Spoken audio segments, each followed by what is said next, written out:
이건 정말 기적입니다. 한국이 아니었으면 불가능했을 거예요. 28살의 젊은 청년이 눈물을 흘리며 인터뷰를 하고 있습니다. 이 영상을 보고 있는 많은 시청자들 역시 감동의 눈물을 흘리고 있는데요. 어떤 사건이었는지 한번 알아보겠습니다. 구독과 좋아요로 응원해주세요. 안녕하세요. 저는 에블린 카터입니다. 시애틀 의대에서 감염병학을 전공하고 20년째 응급의학과에서 근무하고 있어요. 그동안 온갖 종류의 감염병과 응급 상황을 겪어봤지만 그날만큼 당황스러운 경험은 없었습니다. 평범한 화요일 새벽 3시 제가 집에서 깊은 잠에 빠져 있을 때 급작스런 전화벨 소리에 잠이 깼어요. 병원에서 온 긴급 호출이었습니다. 시애틀 외곽에 있는 세인트 메리 병원에서 원인 불명의 중증 환자들이 급격히 늘어나고 있다는 거였어요. 처음엔 단순한 식중독이나 독감 정도로 생각했는데 응급실 수간호사 제니퍼의 목소리가 심상치 않았거든요. 20년 경력의 베테랑 간호사가 이렇게 떨리는 목소리로 말하는 걸 들어본 적이 없었어요. 급하게 옷을 입고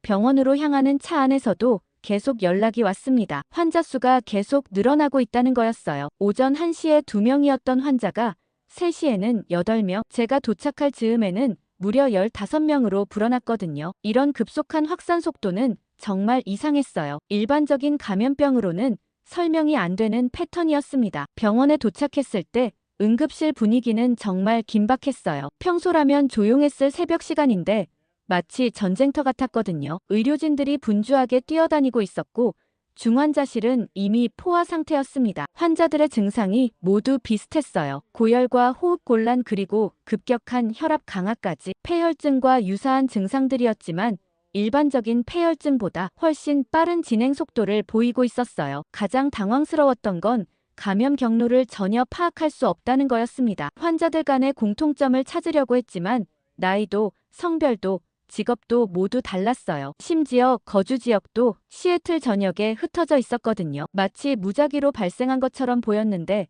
그런 감염병은 존재하지 않아요. 분명히 어떤 연결고리가 있을 텐데 우리가 놓치고 있는 거였죠. 응급실 주치의 마이클과 함께 환자들을 하나씩 돌아보면서 공통 증상을 정리해봤습니다. 모든 환자가 급성 염증 반응을 보이고 있었고 백혈구 수치가 비정상적으로 높았어요. 하지만 일반적인 혈액 검사로는 원인균을 특정할 수 없었거든요. 이런 상황에서 시간만 흘러가고 있었는데 새로운 환자들이 계속 실려오는 거예요. 병원장 로버트와 긴급 회의를 했을 때 정말 심각성을 느꼈습니다. 이대로 가다간 지역 전체가 위험에 빠질 수 있다는 얘기가 나왔거든요. 우리 병원만으로는 감당할 수 없는 규모로 확산될 가능성이 높았어요. 즉시 CDC에 신고하고 다른 병원들과도 정보를 공유해야 한다고 판단했습니다. 하지만 그날 오전 6시쯤 제가 중환자실로 급하게 뛰어들어갔을 때 정말 끔찍한 광경이 펼쳐져 있었습니다. 삑삑 울리는 경보음이 귀를 찢을 듯 했는데 3번 침대 환자의 인공호흡기가 완전히 멈춰 있는 거였어요. 저는 재빨리 수동 환기를 시작하면서 간호사에게 기술자를 부르라고 소리쳤죠. 손목 시계를 보니 벌써 5분이나 지났는데 환자의 산소 포화도가 급격히 떨어지고 있었습니다. 기술자 데이브가 헐레벌떡 뛰어와서 장비를 뜯어보더니 한숨을 쉬었어요. 메인보드가 나갔다는 거였죠. 부품 주문하면 최소 이틀은 걸린다고 하는데 저는 정말 화가 머리끝까지 났습니다. 환자는 지금 당장 죽어가는데 이틀을 어떻게 기다리라는 건지 이해할 수 없었거든요. 결국 다른 병동에서 예비 장비를 가져와야 했는데 그것도 10년 된 낡은 기계였죠. 그런데 더 큰 재앙이 기다리고 있었습니다. 아침 7시쯤 제니퍼가 창백한 얼굴로 제게 달려와서는 간호사 3명이 쓰러졌다고 하는 거였어요. 밤새 과로에 시달리던 수잔이 갑자기 어지럼증을 호소하더니 복도에서 그대로 주저앉았다는 거였죠. 제가 직접 수잔을 부축해서 의자에 앉혔을 때 그녀의 손이 얼음처럼 차가웠습니다. 맥박도 불규칙했고요. 나머지 2 간호사도 비슷한 상태였어요. 캐롤은 계속 토하고 있었고 메가는 극도의 피로로 제대로 서 있기도 힘들어했거든요. 제가 직접 그들을 집으로 보내면서 정말 미안한 마음이 들었죠. 하지만 이런 상태로는 환자들을 돌볼 수 없었으니까요. 문제는 남은 간호사가 제니퍼 포함해서 4명뿐이라는 거였습니다. 제니퍼가 눈물을 글썽이면서 저에게 어떻게 해야 하냐고 물었을 때 저도 답을 못하겠더라고요. 평소라면 한 명당 서너 명 환자를 담당하는데 지금은 8명씩 맡아야 하는 상황이었죠. 저는 직접 나서서 간호 업무를 도와야겠다고 생각했습니다. 의사가 간호사 일을 한다는 게 이상하긴 했지만 지금은 그런 걸 따질 때가 아니었어요. 오전 9시쯤 행정실에서 전화가 와서 격리실 추가 설치 건으로 회의를 하자는 거였죠. 저는 지금 환자들이 죽어가고 있는데 무슨 회의냐고 따졌습니다. 그런데 행정팀장 로라가 하는 말이 정말 기가 막혔거든요. 예산 승인 절차를 밟아야 한다면서 최소 사흘은 걸린다는 거였어요. 저는 정말 화가 나서 전화를 끊어버렸죠. 그런데 설상가상으로 CT 촬영실에서 긴급 호출이 왔습니다. 메인 장비가 갑자기 먹통이 된 거였어요. 제가 직접 가서 확인해보니 과부하로 시스템이 다운된 상태였거든요. 기술자는 재부팅해봐야 한다면서 최소 2시간은 기다려야 한다고 했죠. 혈액 분석기도 마찬가지였습니다. 평소 하루 처리량의 10배를 한 번에 돌리려니 기계가 버티지 못하는 거였어요. 아무래도 상황이 예민해지다 보니 의료진들도 점점 예민해졌어요. 감염병 전문의 윌리엄이 원인 규명이 먼저라고 주장하는데 응급의학과 마이클은 당장 증상 치료가 급하다고 맞서더라고요. 제가 중간에서 조율하려고 했지만 둘 다 자기 전문 분야 자존심을 걸고 버티는 거였어요. 회의실에서 목소리를 높여가며 싸우는 모습을 보니 정말 한숨만 나왔죠. 정오가 넘어서 로버트가 제 사무실로 와서는 정말 절망적인 표정으로 앉더라고요. 30년간 이런 위기는 처음이라면서 지금 필요한 건 매뉴얼이 아니라 기적이라고 하는 거였습니다. 병원장도 이렇게 무력감을 느끼는 모습을 보니 상황이 얼마나 심각한지 실감났어요. 우리가 그동안 믿고 의지했던 모든 시스템이 이런 극한 상황에서는 아무 소용없다는 걸 뼈저리게 깨달았죠. 그런데 그날 오후 2시쯤 정말 이상한 일이 벌어졌어요. 중환자실에 입원한 환자 중 2명이 갑자기 놀라운 회복세를 보이기 시작한 거였거든요. 아침까지만 해도 생사를 오가던 환자들이 혈압이 안정되고 호흡도 편해지더라고요. 15명의 환자 중에서 딱 2명만 이런 반응을 보였는데 정말 신기했어요. 첫 번째 환자는 42살 주부 캐롤이었는데 그녀를 담당한 의사가 정지훈이라는 한국계 레지던트였어요. 정지훈은 우리 병원에 온 지 6개월 정도 된 신참이었는데 평소에도 좀 독특한 면이 있었거든요. 표준 프로토콜을 따르면서도 가끔 자신만의 방식을 추가하곤 했어요. 다른 의사들은 그냥 젊은 의사의 열정 정도로 여겼는데 이번엔 뭔가 달랐습니다. 제가 정지훈에게 캐롤의 치료 과정을 자세히 물어봤을 때 그의 대답이 흥미로웠어요. 표준 치료에 추가로 한국에서 배운 몇 가지 보조요법을 적용했다고 하더라고요. 특별한 약물을 쓴 건 아니었고 주로 환자의 자세나 호흡법 같은 비약물적 치료였다고 했어요. 처음엔 그런 게 무슨 소용이 있겠나 싶었는데 결과가 너무 확실하니까 무시할 수가 없었거든요. 두 번째 환자는 70살 할아버지 프랭크였는데 이분은 정말 심각한 상태였어요. 아침에 혈압이 거의 측정되지 않을 정도로 위험했는데 오후가 되니까 갑자기 의식도 돌아오고 자력으로 물도 마실 수 있게 됐거든요. 프랭크를 돌본 간호사가 제니퍼였는데 그녀도 정지훈과 비슷한 방식을 적용했다고 했어요. 정지훈이 다른 간호사들에게 몇 가지 팁을 알려줬다는 거였어요. 정말 궁금해서 정지훈에게 구체적으로 어떤 방법을 쓴 건지 물어봤습니다. 그런데 그의 설명을 들어보니 서양 의학과는 확실히 다른 접근법이었어요. 환자의 전체적인 컨디션을 종합적으로 보면서 몸의 균형을 맞춰주는 방식이라고 하더라고요. 특히 혈액순환과 림프순환을 개선하는 특별한 마사지 기법이 효과적이었다고 했어요. 다른 의료진들의 반응은 엇갈렸어요. 나이가 많은 의사들은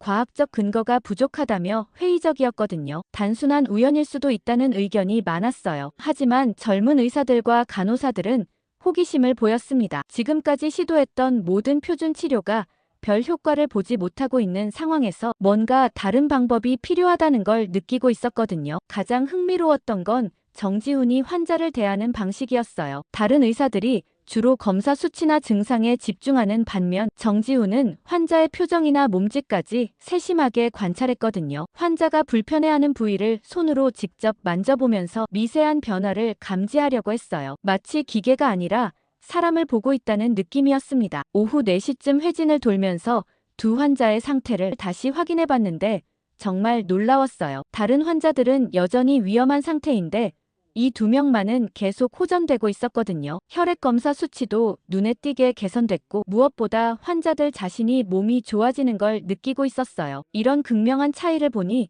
정지훈의 방법에 뭔가 특별한 게 있다는 확신이 들기 시작했습니다. 하지만 동양에서 온 레지던트의 말을 100% 믿는 건 자존심이 허락하지 않았죠. 그날 저녁 8시 저는 정말 절박한 마음으로 WHO 본부에 긴급 영상 회의를 요청했어요. 20년 의료진 경력 중에 이렇게 다급하게 국제 협력을 구한 적은 처음이었거든요. 환자 수가 25명으로 늘어났고 기존 치료법으로는 한계가 명확했으니까요. 정지훈의 방법이 효과는 있었지만 2명에게만 적용된 결과로는 확신하기 어려웠어요. WHO 담당자에게 먼저 연락했을 때 그는 상당히 관심을 보였어요. 하지만 공식적인 절차를 거쳐야 한다고 하더라고요. 감염병 확산 보고서 작성과 지역 보건당국 승인, 그리고 각국 전문가들의 일정 조율까지 최소 사흘은 걸린다는 거였어요. 지금 당장 사람들이 죽어가고 있는데 사흘을 기다릴 수는 없었거든요. 다행히 제가 개인적으로 알고 있던 유럽 감염병관리센터의 마르코 로시에게 직접 연락할 수 있었어요. 마르코는 5년 전 메르스 사태 때 함께 일했던 동료였는데 그때도 비슷한 위기 상황을 겪었거든요. 그에게 상황을 설명했더니 즉시 유럽 전문가들을 연결해주겠다고 했어요. 하지만 그들도 각자 소속 기관의 승인이 필요하다는 조건을 달았습니다. 지푸라기라도 잡는 심정으로 캐나다 토론토 대학의 사라 윌슨과 일본 도쿄대의 다나카 히로시에게도 연락했어요. 둘 다 감염병 분야에서는 세계적인 권위자들이었거든요. 사라는 즉시 관심을 보이며 도움을 주겠다고 했지만 캐나다 보건당국의 사전 검토가 필요하다고 했어요. 다나카 교수는 더 신중했는데 일본에서 경험한 유사 사례가 있는지 먼저 확인해봐야겠다고 했습니다. 밤 11시가 되어서야 겨우 긴급 영상회의가 성사됐어요. 총 8명의 전문가가 참석했는데 미국과 유럽 그리고 일본 또 캐나다 그리고 호주에서 각각 한두 명씩이었어요. 화면으로 만난 그들의 표정은 진지했지만 어딘지 거리감이 느껴졌거든요. 마치 흥미로운 학술 사례를 토론하는 것 같은 분위기였어요. 제가 현재 상황을 상세히 브리핑했을 때 모든 참석자들이 심각성은 인정했어요. 하지만 구체적인 지원 방안을 논의하자 분위기가 미묘하게 변했거든요. 마르코가 먼저 유럽에서는 비슷한 사례 보고가 없어서 직접적인 도움을 주기 어렵다고 했어요. 경험상 이런 원인 불명 감염병은 지역적 특성이 강해서 다른 지역 경험을 그대로 적용하기 힘들다는 거였어요. 사라 윌슨은 더 구체적인 의학적 근거가 필요하다고 주장했어요. 혈액 샘플 분석 결과와 병리학적 소견 그리고 역학조사 자료까지 모든 데이터를 검토한 후에야 조언을 줄 수 있다고 했거든요. 하지만 그런 자료를 준비하고 검토하는 데만 일주일은 걸릴 거였어요. 다나카 교수도 비슷한 입장이었는데 일본 후생 노동성의 승인 없이는 공식적인 의견을 제시할 수 없다고 했습니다. 1시간 넘게 회의를 했는데 결론은 각자 소속 기관에서 검토 후 다시 논의하자는 거였어요. 모두들 안전성을 보장할 수 없다는 이유로 적극적인 협력을 거부했거든요. 영상회의가 끝난 후 저는 정말 허탈했어요. 세계 최고의 전문가들도 결국 책임 회피에만 급급하다는 걸 느꼈거든요. 영상회의가 끝나고 나서 병원 전체가 마치 시간이 멈춘 것처럼 조용해졌어요. 새벽 1시가 넘은 시간이었는데 평소라면 응급실 특유의 바쁜 소음이라도 있었을 텐데 그날은 정말 무덤 같았거든요. 환자들은 대부분 중환자실에 격리되어 있었고 의료진들은 모두 지쳐서 말이 없었어요. 이런 정적 속에서 들리는 건 인공호흡기 소리와 각종 모니터링 장비의 기계음 뿐이었습니다. 제가 병원 복도를 걸어가면서 가장 마음 아팠던 건 간호사들의 모습이었어요. 특히 제니퍼가 간호사 휴게실 구석에 앉아서 조용히 눈물을 흘리고 있는 걸 봤을 때 정말 가슴이 미어졌거든요. 그녀가 저에게 하는 말이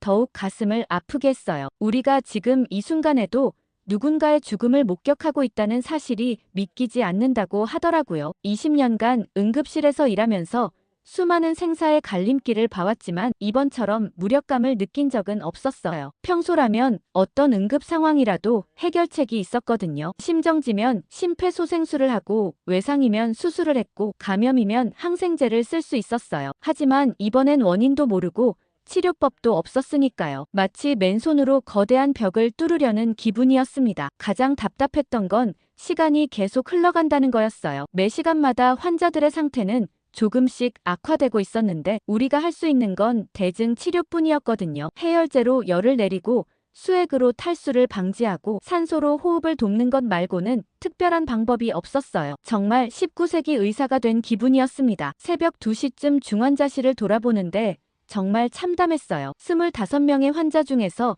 정지훈이 돌본 2명만 안정적이고 나머지는 모두 위험한 상태였거든요. 몇몇 환자는 이미 의식을 잃었고 혈압도 계속 떨어지고 있었어요. 이런 상황에서 가족들에게 어떻게 설명해야 할지 막막했습니다. 로버트가 새벽에 다시 병원에 나왔을 때 그의 얼굴을 보니 정말 늙어 보였어요. 평소에도 60대였지만 하룻밤 사이에 10살은 더 늙은 것 같았거든요. 그가 저에게 털어놓은 고민이 더욱 현실적이었어요. 병원 운영비와 의료진 과로 그리고 언론 대응까지 모든 게 한계에 달했다고 하더라고요. 그러다 갑자기 코드블루가 떴습니다. 새벽 3시였죠. 어제 상태가 좋았을 땐 40살 아버지였는데 아직 어린 자녀가 둘이나 있다고 했거든요. 최선을 다해 30분간 심폐소생술을 시행했지만 결국 되살릴 수 없었어요. 그 순간 저는 정말 의사로서의 존재 이유를 의심하게 됐습니다. 20년간 쌓아온 경험과 지식이 한 사람의 생명도 구하지 못한다는 게 너무 허무했어요. 복도 끝 의사 휴게실에서 혼자 앉아 있는데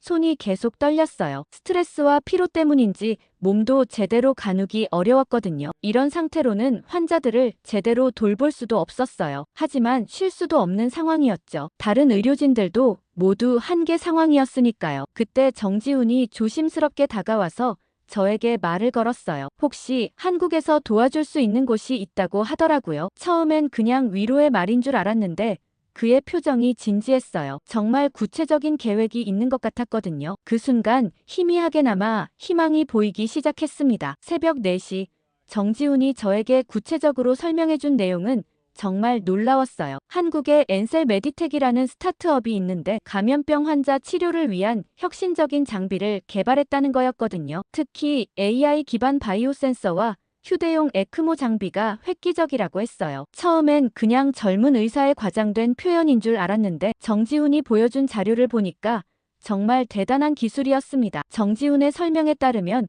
엔셀 메디텍의 CEO 최서준이 그의 의대 선배라고 했어요. 원래는 의사였는데 의료기기 개발에 뛰어들어서 지난 5년간 놀라운 성과를 냈다는 거였거든요. 특히 코로나 때 한국에서 사용된 이동식 중환자실 시스템이 그들이 개발한 거라고 했어요. 당시 한국의 낮은 사망률에 그 장비가 상당한 기여를 했다는 얘기를 들으니 흥미가 생겼습니다. 가장 주목할 만한 기술은 실시간 혈액 분석이 가능한 바이오 센서였어요. 기존 검사가 몇 시간씩 걸리는 반면 이 장비는 5분 만에 결과가 나온다는 거였거든요. 더 놀라운 건 AI가 환자의 상태 변화를 예측해서 미리 경고해준다는 점이었어요. 지금 같은 응급 상황에서는 정말 꿈 같은 기술이었죠. 환자 상태가 급변하기 전에 미리 대응할 수 있다면 생존율을 크게 높일 수 있을 거였거든요. 하지만 현실적인 문제가 많았어요. 제가 가장 먼저 걱정한 건 미국 의료기기 규정이었거든요. FDA 승인을 받지 않은 장비를 병원에서 사용하는 건 불가능했어요. 설령 응급 상황이라고 해도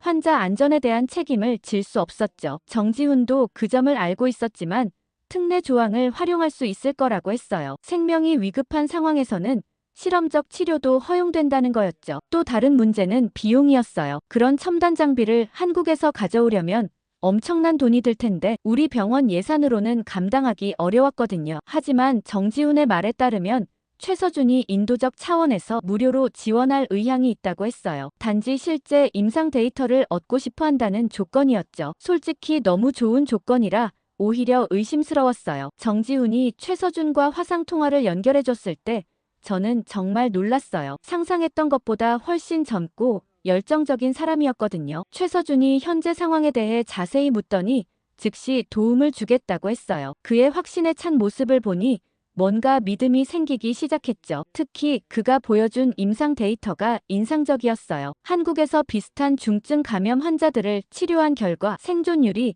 90%를 넘었다는 거였거든요. 하지만 가장 큰 걸림돌은 시간이었어요. 장비를 한국에서 가져오고 설치하고 의료진 교육까지 마치려면 최소 일주일은 걸릴 거였거든요. 지금 상황에서 일주일을 기다릴 수 있을지 확신이 서지 않았어요. 최서준은 그 점도 고려했는지 핵심 장비만 먼저 항공편으로 보내고 팀도 같이 파견하겠다고 했어요. 48시간 안에 도착할 수 있다는 거였죠. 회의 마지막에 정지훈이 한 말이 인상적이었어요. 기적은 준비된 사람에게 찾아온다고 하더라고요. 지금까지 우리가 최선을 다해 환자들을 돌봤기 때문에 이런 기회가 온 거라는 거였어요. 그 말을 듣고 보니 정말 그런 것 같았어요. 만약 우리가 포기했다면 이런 도움의 손길도 없었을 거거든요. 그 순간 다시 한번 희망을 가져도 될 것 같다는 생각이 들었습니다. 하지만 새벽 6시 응급의료진 회의에서 정말 격렬한 토론이 벌어졌어요. 제가 한국의료진 지원 계획을 발표했을 때 병원 내 분위기가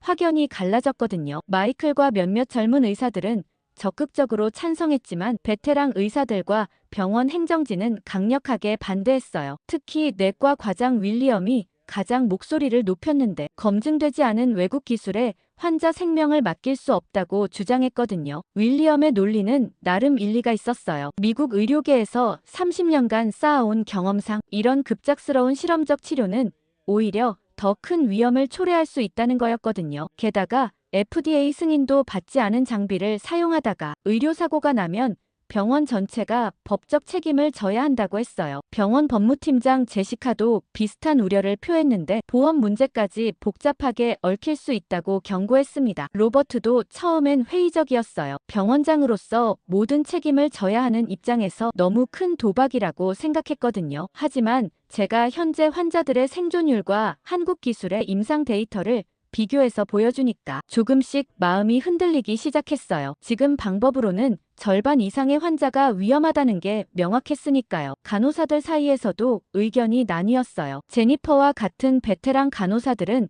새로운 장비 사용법을 익히는 것 자체가 부담이라고 했거든요. 지금도 과로에 시달리고 있는데 추가로 교육받고 새로운 프로토콜을 익힐 여력이 없다는 거였어요. 반면 젊은 간호사들은 기존 방법으로는 한계가 있으니 뭔가 다른 시도가 필요하다고 주장했습니다. 가장 격렬하게 반대한 건 감염병 전문의 앨런이었어요. 그는 아예 한국 의료진이 오는 것 자체를 반대했거든요. 미국 의료 시스템에 익숙하지 않은 외국 의료진이 개입하면 오히려 혼란만 가중될 거라는 주장이었어요. 특히 언어 소통 문제와 의료 문화 차이 때문에 실수가 생길 가능성이 높다고 경고했습니다. 하지만 저는 포기할 수 없었어요. 지난 이틀간 3명의 환자를 잃었고 나머지 환자들도 시간이 갈수록 악화되고 있었거든요. 기존 치료법으로는 더 이상 희망이 보이지 않았어요. 제가 회의 참석자들에게 강조한 건 우리에게 선택의 여지가 별로 없다는 현실이었죠. 지금 상황에서는 약간의 위험을 감수하더라도 새로운 가능성에 도전해야 한다고 생각했습니다. 정지훈이 추가로 제시한 자료가 설득력이 있었어요. 한국 의료진의 이력과 엔셀 메디텍의 기술 검증 과정을 상세히 보여줬거든요. 특히 유럽과 일본에서도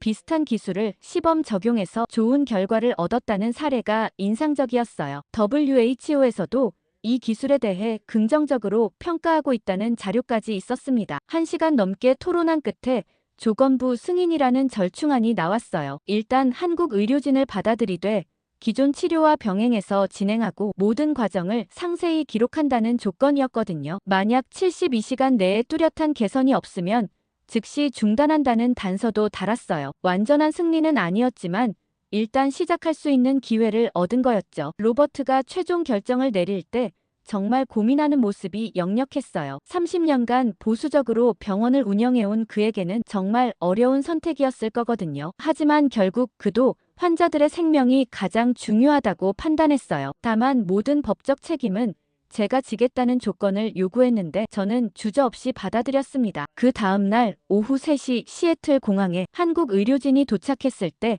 저는 정말 떨렸어요. 48시간 만에 이런 국제 협력이 성사된다는 게 믿기지 않았거든요. 입국장에서 나오는 한국 팀을 보니 생각보다 젊고 활기찬 사람들이었어요. 총 5명이었는데 최서준을 포함해서 의사 2명, 간호사 1명, 그리고 의료기기 엔지니어 1명으로 구성되어 있었습니다. 최서준을 직접 만났을 때 화상통화로 봤던 것보다 더 카리스마가 있었어요. 키도 크고 말투도 자신감이 넘쳤거든요. 하지만 동시에 겸손한 면도 있어서 저에게 먼저 인사하면서 부족한 영어 실력을 양해해달라고 했어요. 사실 그의 영어는 꽤 유창했는데 한국 사람 특유의 겸손함인 것 같았어요. 한국 팀과 함께 온 의료기기들을 보니 정말 놀라웠어요. 생각보다 훨씬 컴팩트하고 세련된 디자인이었거든요. 특히 AI 바이오 센서는 노트북만 한 크기인데 기존 검사실 장비보다 더 정확하다고 했어요. 휴대용 에크모도 기존 것의 절반 크기여서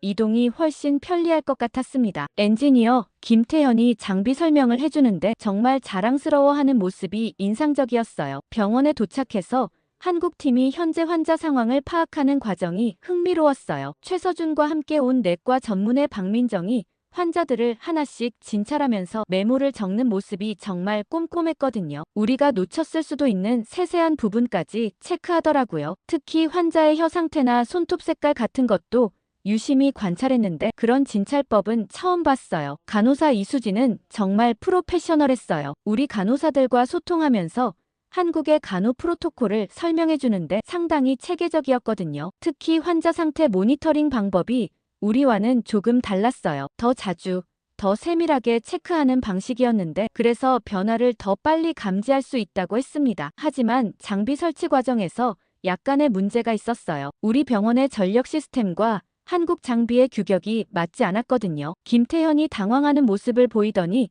급하게 어댑터를 찾아다녔어요. 다행히 병원 시설팀의 도움으로 2시간 만에 해결됐지만 처음엔 정말 걱정됐습니다. 이런 기술적 문제 때문에 전체 계획이 무산될 뻔했거든요. 아무래도 가장 인상적이었던 건 한국팀의 팀워크였어요. 5명이 마치 하나의 유기체처럼 움직이더라고요. 누가 지시하지 않아도 각자 자신의 역할을 정확히 알고 있었고 서로 도와가면서 일했어요. 특히 최서준이 팀을 이끄는 방식이 인상적이었는데 명령하기보다는 의견을 물어보고 함께 결정하는 스타일이었습니다. 오후 6시쯤 첫 번째 환자에게 새로운 치료를 시작했을 때 정말 긴장됐어요. 혹시 문제가 생기면 어떻게 해야 할지 몰랐거든요. 하지만 박민정이 환자를 다루는 모습을 보니 안심이 됐어요. 정말 세심하고 신중하게 접근했거든요. 기존 치료를 중단하지 않고 추가적으로 한국 방식을 적용하는 거였어요. AI 바이오 센서를 처음 작동시켰을 때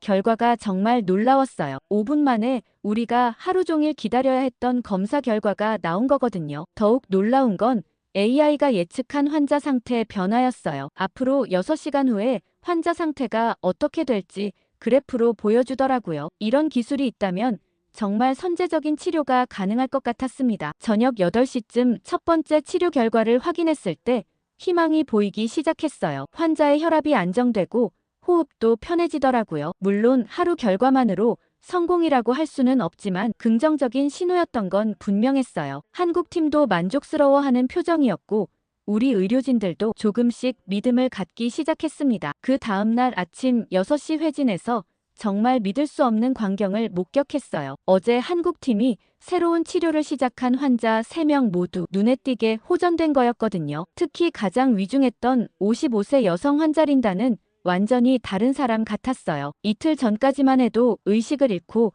인공호흡기에 의존했는데 이제는 자력으로 숨을 쉬고 있었거든요. 정말 기적 같은 일이었습니다. AI 바이오 센서가 보여준 데이터도 놀라웠어요. 환자들의 염증 수치가 급격히 떨어지고 있었고 면역 반응도 정상화되고 있었거든요. 더욱 신기한 건 AI가 12시간 전에 이런 호전을 예측했다는 거였어요. 박민정이 그 예측 데이터를 바탕으로 미리 치료 계획을 조정했는데 그게 정확히 맞아떨어진 거였죠. 이런 선제적 의료가 가능하다는 게 정말 충격적이었어요. 우리 의료진들의 반응도 극적으로 변했어요. 어제까지만 해도 회의적이었던 윌리엄조차 한국팀의 방법에 관심을 보이기 시작했거든요. 특히 박민정이 환자 진찰하는 모습을 유심히 지켜보면서 질문을 던지더라고요. 맥박을 재는 방법이나 복부 촉진 기법이 서양 의학과는 확연히 다르다는 걸 인정했습니다. 제니퍼도 이수진과 함께 일하면서 많은 걸 배우고 있었어요. 한국식 환자 케어가 훨씬 세심하다는 걸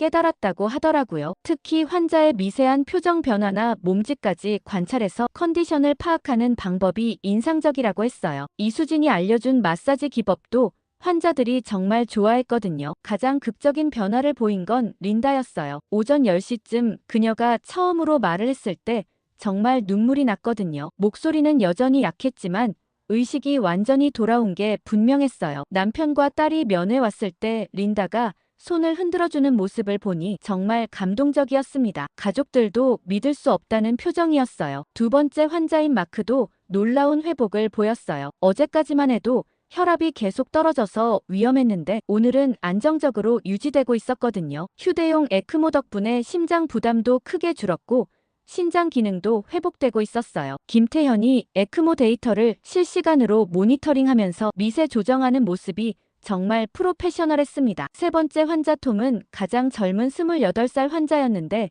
회복 속도가 정말 빨랐어요. 어제 저녁에 치료를 시작했는데 벌써 침대에서 일어나려고 시도하고 있었거든요. 이수진이 아직 무리하면 안 된다고 말렸지만 환자 본인도 몸이 좋아지는 걸 확실히 느끼고 있었어요. 혈액 검사 수치도 거의 정상 수준으로 돌아왔습니다. 한국팀의 자신감도 눈에 띄게 늘어났어요. 최서준이 다른 환자들에게도 동일한 치료를 확대 적용하자고 제안했을 때 저는 주저없이 동의했거든요. 이미 3명에게서 확실한 효과를 봤으니까 더 이상 망설일 이유가 없었어요. 다만 안전을 위해 한 번에 3명씩만 추가로 치료하기로 했습니다. 오후 2시쯤 병원 전체 분위기가 완전히 달라졌어요. 며칠 동안 무거웠던 공기가 한순간에 밝아진 거였거든요. 간호사들도 웃음이 늘었고 의사들도 활기를 되찾았어요. 로버트가 저에게 정말 잘한 결정이었다고 하면서 고마워하더라고요. 그동안 느꼈던 부담감이 한순간에 사라지는 느낌이었습니다. 가장 기뻤던 순간은 린다가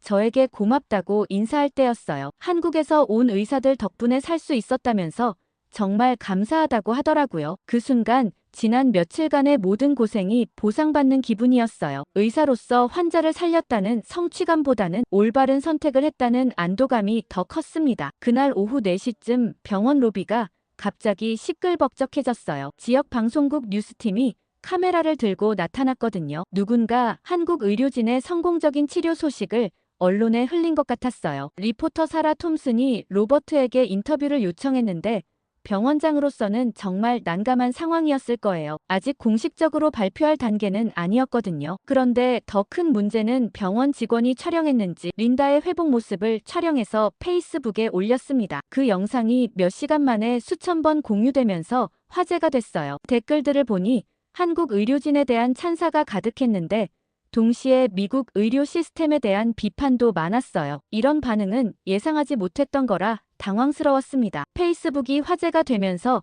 CBS 시애틀에서도 취재진을 보냈고 심지어 CNN에서도 연락이 왔어요. 한국의 첨단 의료 기술이 미국에서 성과를 냈다는 스토리가 전국적으로 관심을 끌고 있었거든요. 특히 AI 바이오 센서와 휴대용 에크모 같은 혁신적 장비에 대한 궁금증이 많아 보였어요. 기술 전문 기자들까지 몰려와서 김태현에게 인터뷰를 요청했습니다. 한국팀은 갑작스러운 언론 관심에 상당히 부담스러워했어요. 최서준이 저에게 혹시 이런 노출이 치료에 방해가 되지 않을까 걱정한다고 하더라고요. 환자들의 프라이버시도 문제였고 아직 완전히 검증되지 않은 기술이 과도하게 포장될 우려도 있었거든요. 의료진으로서는 신중해야 할 상황이었습니다. 하는 수 없이 최서준과 함께 이 상황을 어떻게 하면 좋을지 논의했어요. 그는 기술의 우수성을 알리는 것도 중요하지만 환자 치료가 최우선이라고 강조했거든요. 언론 대응은 최소화하고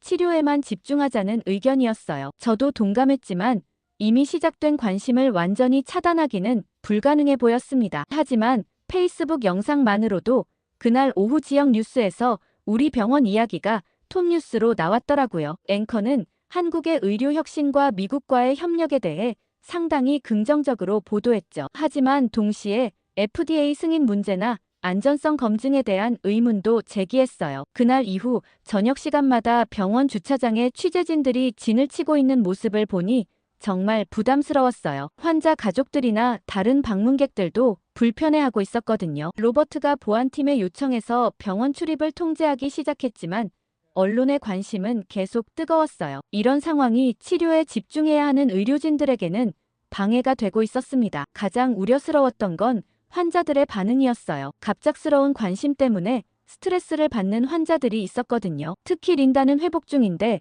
계속 인터뷰 요청이 와서 힘들어했어요. 우리가 환자 보호를 위해 면회를 제한하고 언론 접촉을 차단했지만 완전히 막기는 어려웠습니다. 그런데 아니나 다를까 문제가 터졌습니다. FDA에서 긴급 조사팀을 파견한다는 연락이 왔어요. 어제 언론 보도를 본 FDA가 미승인 의료기기 사용에 대한 공식 조사에 착수한다는 거였어요. 조사가 끝날 때까지 한국 장비 사용을 중단하라는 명령까지 내렸습니다. 이런 상황은 정말 예상하지 못했거든요. 더 큰 문제는 시애틀 의료윤리위원회에서도 개입한다고 했어요. 환자 안전과 의료윤리 검토가 필요하다는 이유였는데 최소 일주일은 걸릴 거라고 하더라고요. 지금 한국 치료를 받고 있는 환자들은 어떻게 해야 할지도 애매한 상황이었어요. 갑자기 치료를 중단하면 오히려 위험할 수 있었거든요. 한국팀의 당황스러운 모습이 정말 안타까웠어요. 최서준이 한국 본사와 긴급 화상회의를 하는 모습을 보니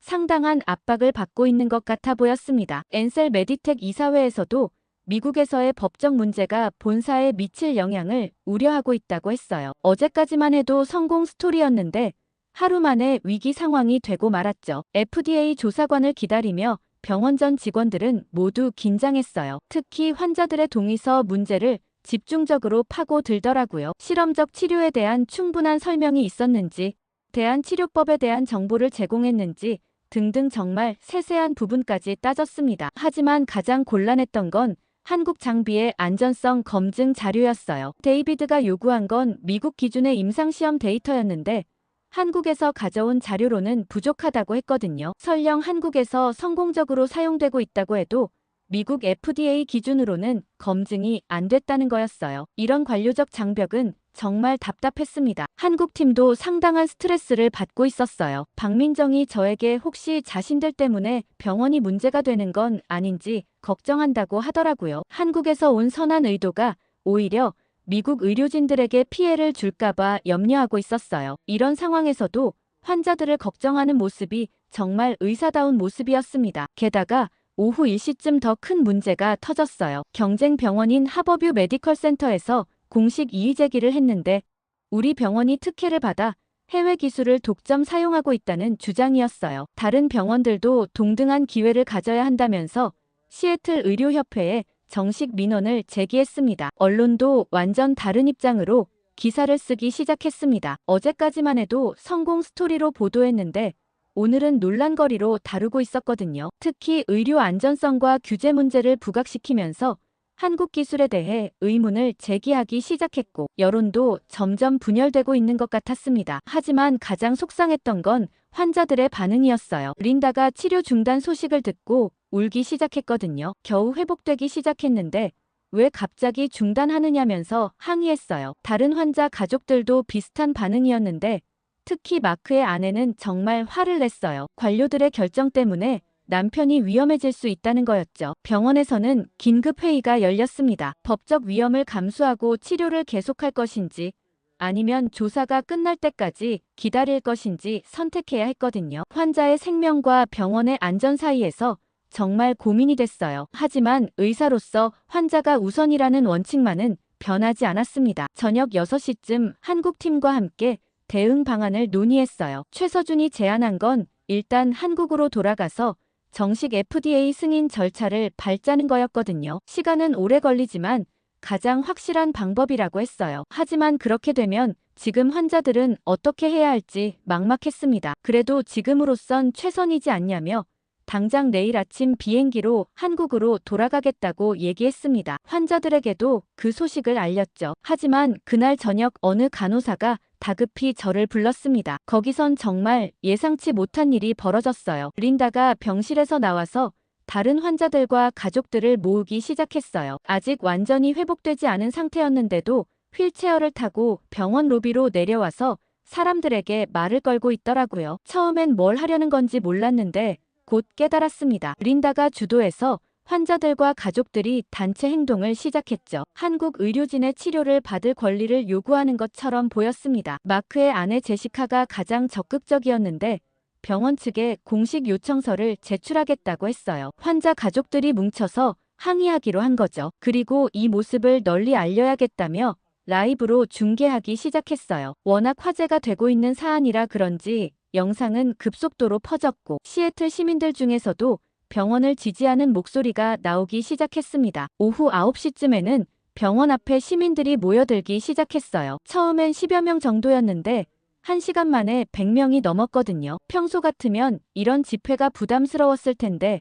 이번엔 달랐어요. 모두들 한국 의료진을 지지하고 환자들의 치료받을 권리를 옹호하는 거였어요. 피켓도 준비해온 사람들이 있어서 정말 조직적인 것 같았습니다. 그날 밤 10시쯤 제가 톰의 병실에서 마지막 회진을 하고 있을 때였어요. 갑자기 톰이 침대에서 일어나더니 저에게 간절한 눈으로 부탁을 했습니다. 로비에 내려가서 기자들한테 직접 얘기하고 싶다고 하더라고요. 저는 깜짝 놀라서 아직 몸이 회복 중이라며 말렸어요. 하지만 톰의 표정이 워낙 진지해서 결국 휠체어를 가져와야 했죠. 엘리베이터에서 내려오면서 톰이 떨리는 목소리로 말했습니다. 자신처럼 죽음의 문턱에서 돌아온 사람이 아니면 이 절박함을 모를 거라고 하더라고요. 로비에 도착했을 때 기자들과 시민들이 여전히 기다리고 있는 모습을 보니 정말 놀라웠어요. 톰이 휠체어에서 일어서려고 하자 제가 재빨리 부축했죠. 28살 청년이 떨리는 목소리로 시작한 증언이 정말 가슴을 울렸습니다. 한국 의료진이 없었다면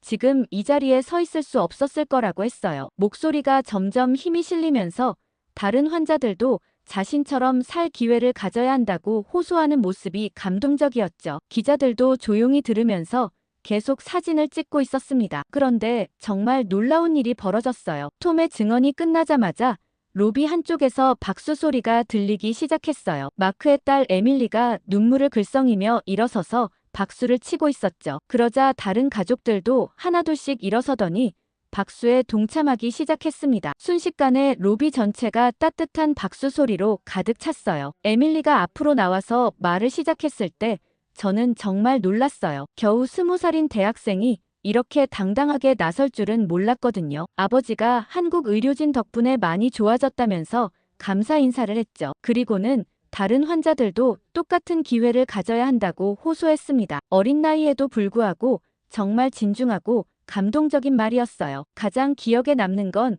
그 순간 시의회 의원 마이크 오브라이언이 나타난 일이었습니다. 저도 모르게 깜짝 놀라서 인사를 했는데 그가 저에게 상황을 자세히 설명해달라고 하더라고요. 환자들과 직접 면담을 하고 싶다고 해서 제가 병실로 안내했어요. 마크의 병실에 들어갔을 때 의원의 표정이 확 굳어지는 걸 봤죠. 마크가 산소 마스크를 끼고 있는 모습을 본 오브라이언 의원이 정말 충격받는 것 같았어요. 직접 환자의 손을 잡으면서 꼭 도움을 주겠다고 약속하더라고요. 그리고는 저에게 FDA의 과도한 규제가 환자 생명을 위험에 빠뜨리고 있다고 비판했습니다. 이런 정치적 지지가 생긴 건 정말 예상 밖이었어요. 자정 무렵 로비에서 정말 아름다운 광경을 목격했습니다. 사람들이 하나둘씩 촛불을 켜기 시작하는 거였어요. 어떤 구호를 외치거나 시끄럽게 하는 게 아니라 그냥 조용히 서서 지지 의사를 표현하고 있었죠. 제가 창문 너머로 내려다봤을 때 그 장면이 정말 감동적이었습니다. 생명을 지키려는 순수한 마음들이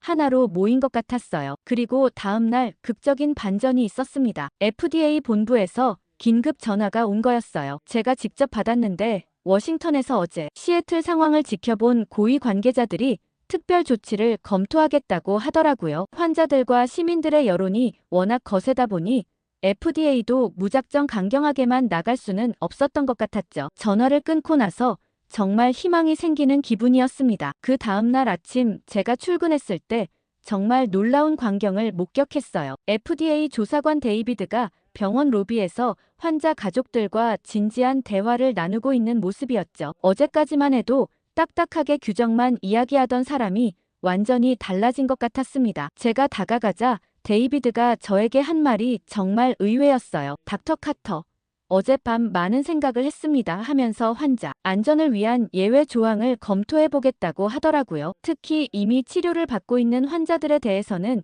갑작스러운 중단이 오히려 위험할 수 있다는 점을 인정했어요. 제가 귀를 의심할 정도로 놀라운 변화였죠. 여론 압력 때문인지는 몰라도 정말 긍정적인 신호였습니다. 가장 기억에 남는 건 린다와의 만남이었어요. 제가 그녀의 병실에 들어갔을 때 창가에 앉아서 밖을 내다보고 있더라고요. 치료 재개 소식을 전해줬을 때 린다의 반응이 정말 감동적이었습니다. 갑자기 눈물을 펑펑 쏟으면서 저에게 안겨오는 거였어요. 어제 밤새 죽음에 대한 두려움으로 잠 못 이뤘다고 하더라고요. 선생님, 정말 살 수 있는 거죠?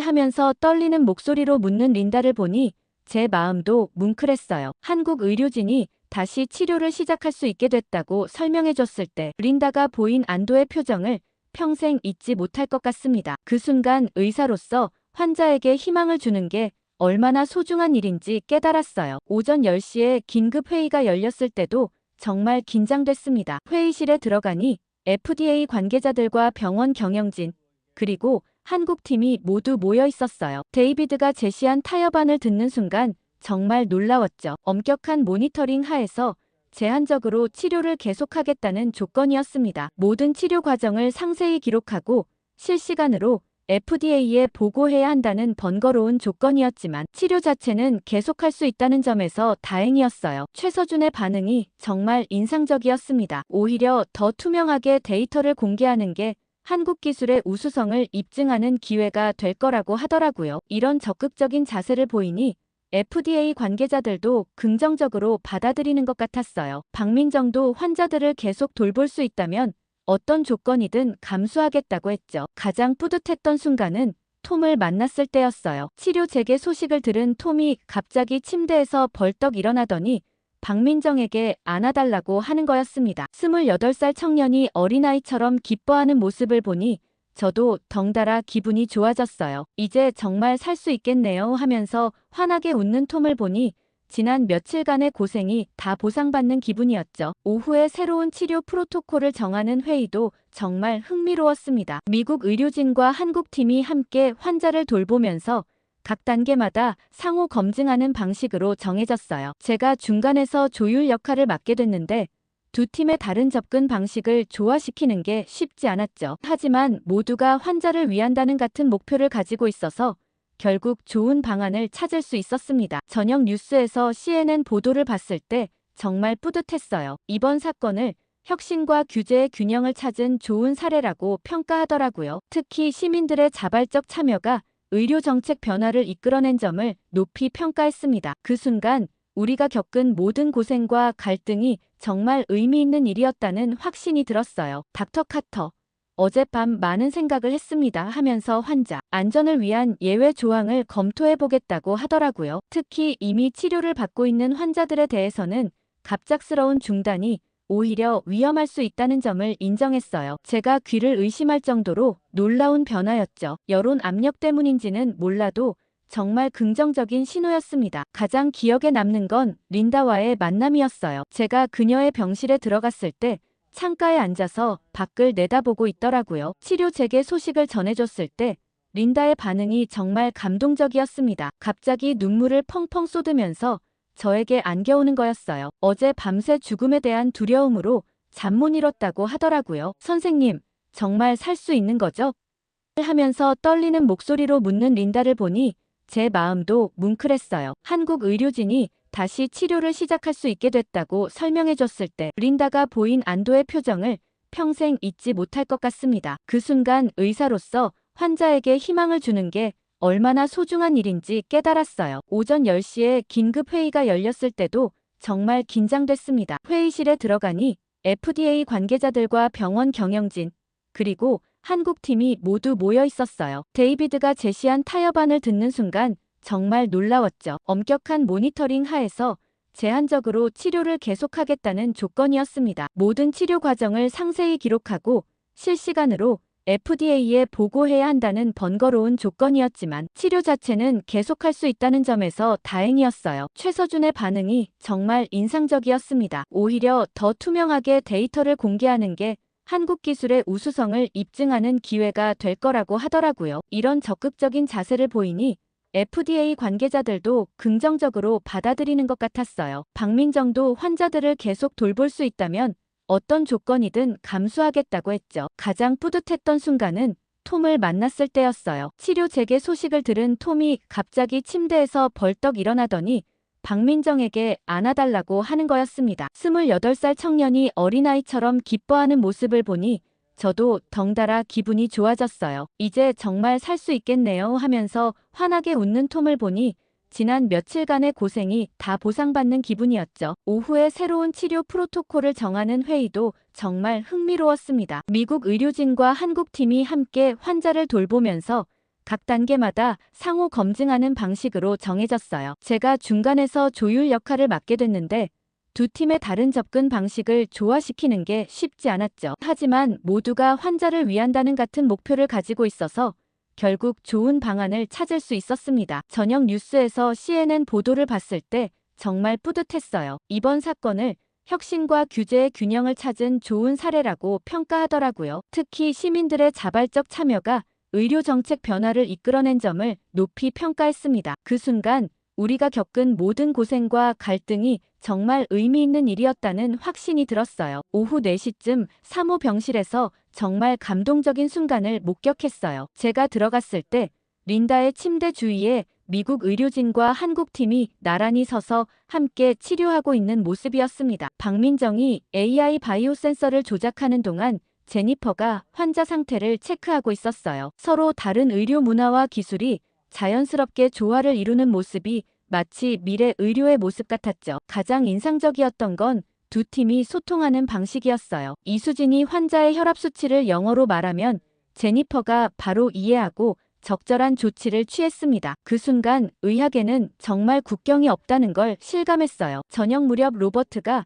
제 사무실로 찾아와서 정말 기뻐하는 모습이었어요. 30년 병원 경력에서 이런 국제 협력은 처음 본다면서 정말 잘 해결됐다고 축하해줬습니다. 위기를 기회로 바꾼 훌륭한 리더십이었다고 하더라고요. 사실 저도 이런 결과를 예상하지 못했는데 정말 많은 사람들의 도움 덕분이었어요. 특히 환자들과 시민들의 자발적 지지가 없었다면 절대 불가능했을 거라고 생각했죠. 그날 저녁 한국팀과 함께 병원 근처 레스토랑에서 식사를 했을 때 정말 뿌듯했습니다. 최서준이 스테이크를 자르면서 이번 경험을 통해 국제의료 협력의 중요성을 다시 한번 깨달았다고 하더라고요. 앞으로도 이런 협력이 계속되기를 바란다고 했는데 저도 완전히 같은 마음이었어요. 박민정도 미국 의료진들과 함께 일하면서 많이 배웠다고 했죠. 일주일 후 제가 가장 기뻤던 순간은 린다가 퇴원하는 날이었어요. 아침 10시쯤 퇴원 수속을 밟으러 갔을 때 린다가 완전히 건강한 모습으로 가족들과 함께 있는 걸 봤습니다. 일주일 전까지만 해도 생사를 오가던 그녀가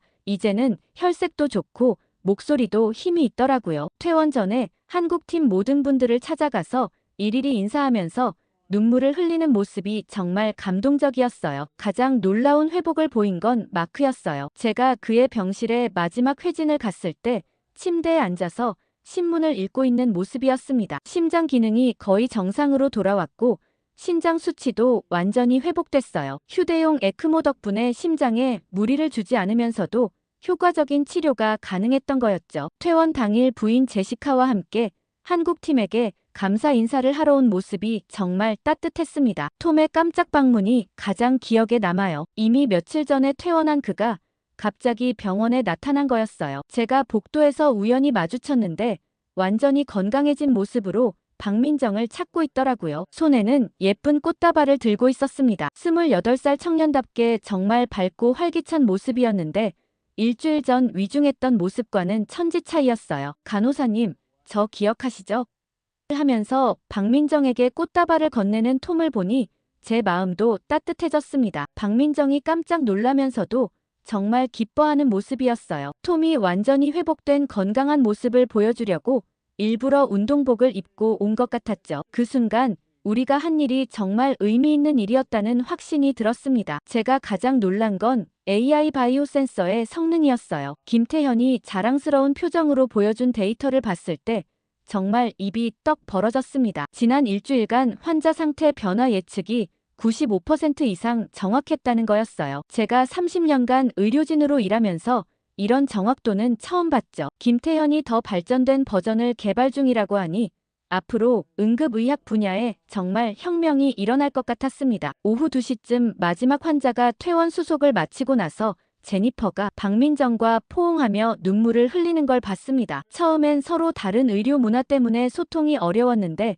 이제는 진짜 가족 같은 팀워크를 보이고 있었어요. 정지훈이 중간에서 통역 역할을 해준 덕분에 의료진 간 소통이 완전히 자연스러워졌죠. 언론 반응을 봤을 때도 정말 뿌듯했어요. 혁신적 의료 기술과 인간적 협력의 완벽한 결합이라고 평가하더라고요. 특히 환자들의 자발적 참여가 의료 정책 변화를 이끌어낸 점을 민주주의의 좋은 사례로 소개했어요. 우리가 한 일이 단순히 환자 치료를 넘어서 사회적 의미가 있었다는 걸 깨달았죠. 가장 놀라운 건 FDA에서 공식 성명을 발표한 일이었어요. 제가 뉴스를 보면서 정말 믿기지 않았습니다. 이번 협력 치료 결과를 바탕으로 혁신적 의료 기술에 대한 규제 개선을 검토하겠다는 거였어요. 특히 응급 상황에서는 더 유연한 접근을 허용하는 방향으로 정책을 조정할 예정이라고 했죠. 우리의 작은 시도가 이런 큰 제도적 변화를 가져올 줄은 상상도 못했습니다. 전국 병원들에서 쇄도하는 문의 전화를 받으면서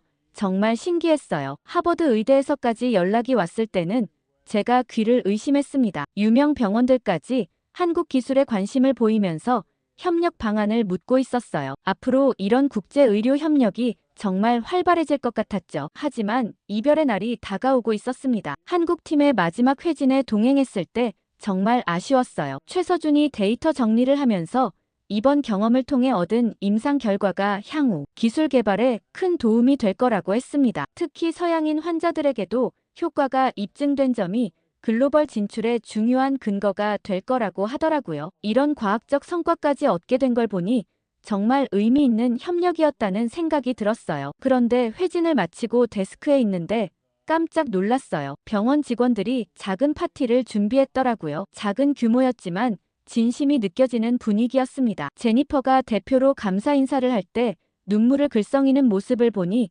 저도 마음이 뭉클했어요. 함께 일하면서 많은 걸 배웠고 의료진으로서 자부심을 다시 느낄 수 있었다고 하더라고요. 한국팀도 정말 감동받고 있었죠. 환자들이 한국 의료진에게 선물과 편지를 전해줬는데 한국팀 모든 분들이 진심으로 기뻐하는 모습이 아름다웠죠. 김태현은 편지를 다 읽고 나서는 병원에 AI 바이오 센서 한 대를 기증하겠다고 했어요. 그러자 로버트는 마치 크리스마스 선물을 받은 아이처럼 기뻐하면서 이 장비로 더 많은 환자들을 도울 수 있을 거라고 했습니다. 기술 이전뿐만 아니라 인적 교류도 계속하자고 약속하는 모습에서 진정한 의료 협력의 미래를 봤어요. 공항에서 마지막 인사를 하며 최서준이 탑승 게이트에서 마지막으로 한 말이 가장 기억에 남아요. 이번 경험을 통해 의료가 단순히 기술의 문제가 아니라 사람과 사람 사이의 신뢰와 협력이 더 중요하다는 걸 깨달았다고 하더라고요. 아무리 좋은 기술이 있어도 환자와 의료진, 그리고 사회의 지지가 없으면 소용없다는 말에 정말 공감했습니다. 한국팀이 떠난 후 병원으로 돌아오는 길에 정말 많은 생각이 들었어요. 운전하면서 지난 2주간의 일들이 주마등처럼 스쳐 지나가더라고요. 절망에서 희망으로, 갈등에서 협력으로, 그리고 위기에서 기회로 바뀐 놀라운 여정이었어요. 혼자서는 절대 해결할 수 없었던 문제를 여러 사람의 협력으로 극복할 수 있었다는 게 정말 의미 있었죠. 병원 응급실에 들어갔을 때 느낀 변화가 정말 신기했어요. 평상시에 평온함이 돌아와 있었지만 뭔가 달라진 분위기였습니다. 의료진들의 표정이 더 자신감 있어 보였고 환자들을 대하는 태도도 더 따뜻해진 것 같았어요. 이번 경험이 모든 사람들에게 긍정적인 변화를 가져온 거였죠. 집에 돌아가서 혼자 있을 때 정말 꿈 같았던 시간을 돌이켜봤어요. 무엇보다 23명의 환자가 모두 건강하게 집으로 돌아갔다는 사실이 가장 기뻤습니다. 의사로서 환자의 생명을 구하는 것보다 더 큰 보람은 없을 거라고 생각하면서 정말 감사한 마음이 들었어요. 이런 경험을 할 수 있게 해준 한국팀에게 진심으로 고마웠죠.